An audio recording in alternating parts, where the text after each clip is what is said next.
Hey everybody, Michael Falato here again with another episode of Full Throttle Falato Leaders. We're here with Curtis Evans. I've known Curtis for about, I don't know, 10 years. He's an entrepreneur. He owns businesses. He's a real estate investor. He's a black belt in Brazilian Jiu Jitsu, just like me. So we've had our fun choking each other. And the biggest and greatest thing he's ever done is serve our country as an Air Force veteran. So, Curtis, tell us a little bit about your company that you built with your father and then how you turned it into multi-million dollar investment type company that you do on your own now as well. And then tell us a little bit about your Air Force background too after that. Okay, so our company is a tank manufacturer. We're out of Bushnell, Florida. We build above ground fuel systems and fuel tanks. We ship them all over the world, Hmm. uh, including Florida, obviously, and we do installs in Florida. So in 2008, right after the recession, I started working there. Actually, it was like right during the recession. I started working there, and we got down to basically I think we had like one sale on the books. So we built a website, and So no website before 2008. no, not we had like a landing page, Okay. but so we built a website. My one of my buddies at the time was he was into internet marketing, and he was like, I mean, back then there wasn't a lot of guys doing it. Hmm.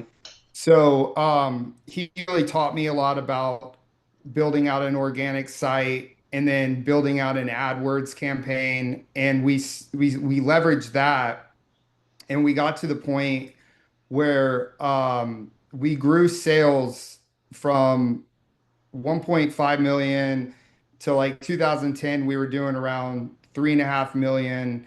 And then it just continued to grow after that. And I think last year we did around 12 million in sales. So basically, in 2016, I got my contractor's license, and we started doing installations all across the state. You guys didn't do installations, you just built back then? Back when I started, we just manufactured the tanks. Then who would And who then would, who would put them in? Just third so party? we would subcontract that out Yeah. um to petroleum contractors that would install them for us. So people that get the tanks are companies that have fleets that don't want to keep on going back and forth to gas stations. Tell us like who's your ideal customer profile? So now our customer base is pretty broad. Like we sell to data centers, to hospitals, to military applications, trucking companies. We sell backup generators for like assisted living facilities, nursing Up homes. backup generators. You set up the Sell field the tanks for that backup. support backup generators. That's They why have to have, that's why data centers would need it because they can't ever be down, right? yeah, exactly. Okay. Yeah. Yeah. There's new technology for that now. Like they're using other types of energy, but traditionally it was all diesel generators. So we would build the fuel tanks for the diesel generators, and they still use that. So we still sell to companies that build data centers and install these diesel generators. But yeah, so it's kind of grown over the years. And 2018, I took over the business as the president, and my dad kind of retired. And now I have a good management team that kind of runs everything for me, and I just kind of oversee operations with them on a daily basis. So, and then on the side, I built a real estate portfolio. I have about 26 tenants right now. So, it's nothing crazy, but it's something that, I It's can call. amazing you built something from scratch. Okay. Yeah, And it yeah, was on top of your other building, and you had a vision. It's not a yeah, small feat. yeah. So, So it was a lot of work, and it still is. yeah. And the hardest part is dealing with the municipalities and this, the city people and And the getting tenant. things, And the tenant. yeah, getting things approved, and then also the tenants and because most of my properties are commercial, and one of them in particular ha is a market, and it has multiple tenants in the same building. So I think I have in that one building 16 commercial tenants, and then I have seven residential above because it's a mixed use What do building. you like better? Do you like dealing with residential people or commercial tenants? I honestly, if the commercial tenants are established businesses, they're a lot easier to deal Yeah. with. Startup businesses are a little bit more difficult because they're still trying to get, figure things out and get, Mm. they're kind of feet wet in the business, and they don't understand that, they have to pay rent and because Yeah. they're brand new, they've never done it before. So, Like triple net and all those other terms that they probably don't understand, right? well, yeah, it's a modified gross, but yeah, if it was triple net, it'd be a lot easier, but it's not. Unfortunately, I Mm. can't do that with that property. But Mm. yeah, so I have a few properties, and they're they're all successful. I always look at the numbers and make sure it makes sense before I do the deal, and yeah, I'm trying to continue to grow. I'm looking at developing another property right now that I actually own the lot, but I'm partnering with some people that have established businesses in the same downtown area that potentially, do something cool down there that the city doesn't have right now. So, Okay. that's what we're looking to do. So tell me a little bit about your military background. Why did you join the Air Force? What did you do in the Air Force, and what did it teach you to do or not do? So the reason I joined was I think, originally I was like, I'm going to go to college, and I joined a junior ROTC program in my high school, and Hmm. I hated it. Why'd And you why'd you hate it? well, the guys, they were just yelling at the kids, and then they would put other kids in charge. And so they would like be on this power trip. And Yeah. so it was a mess. But I was like, after that, I'm like, I'm not going in the military. I'm going to go to college. And then 9/11 happened, and everybody kind of came together after 9/11, even though, now today everybody, it's a big conspiracy of whether it was really an attack or not. Mm. But back then we thought it was. And so that was the main reason I joined, was because of 9/11. I wanted to like serve my country after that. And what did you do in the Air Force?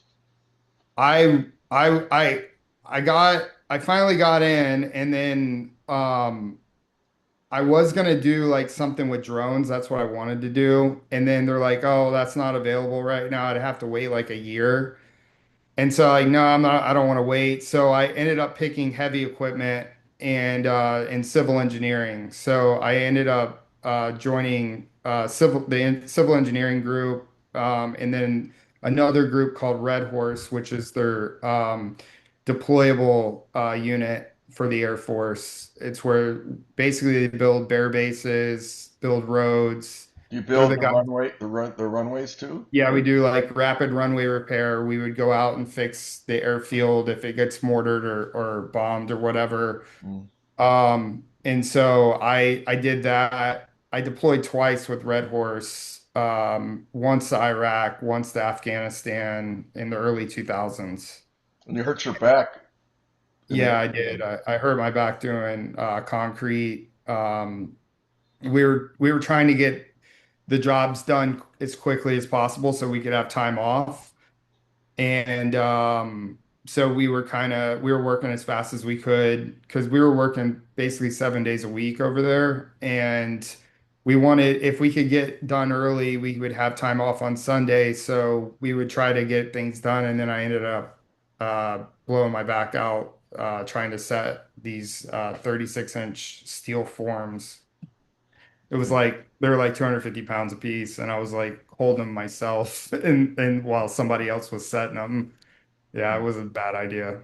So what's something in the last 12 months that you learned that was a great idea, whether it's strategy, tech, advice from a friend, or something that you learned that was horrible idea, but you learned from the mistake?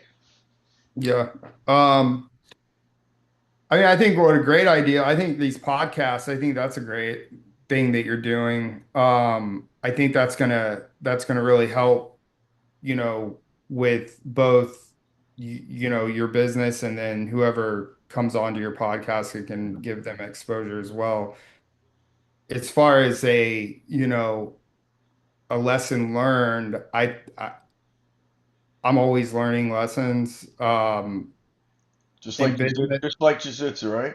Yeah, yeah, it's constant. Yeah. So, I What's a specific thing you're like, oh my God, I I I learned that and I'm not going to do it again, but I lost and I learned. That's what right. something that hit here and here. Yeah, yeah. Um, so I hired this company I know that where this is I going. I got them to install this building for me. It was like a pre-manufactured building. It's a modular unit. And I should have got the basically the timeline and everything in writing, which I got some of it in writing, Mhm. but I didn't spell out everything. And it was supposed to take 90 days, and it's still not done. And in the beginning of May will be 1 year. This is the mobile office? Yeah. Gee, Yeah. So, I think I the didn't realize lesson that was a there, year. what's that? I didn't realize that was a year ago. I thought you just Yeah. started doing it.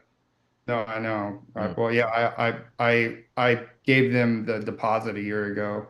Hmm. So, yeah, that the lesson there is to make sure you get everything in writing up front. And I mean that's pretty much common sense, but when you, I think having like some sort of liquidated damages clause in a contract is smart Yeah. because they're not gonna waste your time and put you on the back burner once Yeah. once Just they're like the paid. just like pool companies and anybody else. They get you Yeah, started, they make you feel happy, and then they move on and they're spreading their revenue across to feed the other job. right. It's Yeah. it's not a great business in my opinion, but there's always a need Yeah. for them. To close this out, what's a good way for someone to reach out to you, and who do you want to reach out to you for business? Yeah, so I mean, if someone's interested in a fuel tank for a fleet of vehicles, Above for ground. above ground tank that's turnkey, that is plug and play, that they could actually install themselves, or we could do it, or hire it done outside of the state of Don't Florida. install yourself. Hire someone. Sorry, Yeah, yeah, hire Curtis. yeah. So if they want to get in contact me for that, they can contact Curtis at envirosafetanks.com. I can get them to the right salesperson for the type of system that they're looking for. If they have a fleet of vehicles, if they have a backup generator, if they have an airport, if they have a marina, anything like that, Hmm. we can supply a fuel tank for, and we can finance the whole thing, even the install and the first load of fuel. So, yeah, just contact me. Our website is envirosafetanks.com. And How about the investment side? Are you taking on other investors to get into big investments, or are you kind of staying solo? so at the moment, I'm solo, but yeah, I'm looking to start a fund in the future. Mhm. And mainly in Central Florida. So if they're interested in investments in Central Florida area, which this is, obviously Florida is one of the fastest growing states in the country, and then this area of Florida is one of the fastest growing areas of Florida. So it's a great time to buy, and there's a lot of opportunity right now. So yeah, contact me through my Enviro Safe Tanks email, and I'll talk about either one. But yeah, I am looking to potentially partner with some people um, if the Do deal's you want to right. put your phone? You want to release your phone number, or do you want to just stay with email? We'll stick with the email, and then they can shoot me an email, and I check all my emails, so I can get back with them. Well, Curtis, thanks for being a guest. Thanks for your service. Yep. Appreciate you, sir. Thank you. Yes, sir. Thank you.